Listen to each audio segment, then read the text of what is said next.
বলেন আপনি। সমাজের জন্য বাঁচার জন্য এত ভিন্ন অপরাধ যারা করছে তারা ঘুরে সমাজে ঘুরে বেড়াবে, আর যারা নির্যাতিত তাদেরকে কাঁদতে কাঁদতে বিচার চাইতে হবে।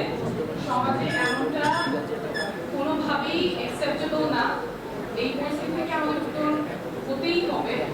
নিরপেক্ষ তদন্তের মাধ্যমে যারা দোষী তাদেরকে চিহ্নিত করে বিচারের আওতায় আনতে হবে। বিগত বছরগুলোতে যেমন বিচারহীনতার সংস্কৃতি ছিল, সেটা থেকে আমাদের বের হতেই হবে। ছোট মেয়েটা একটা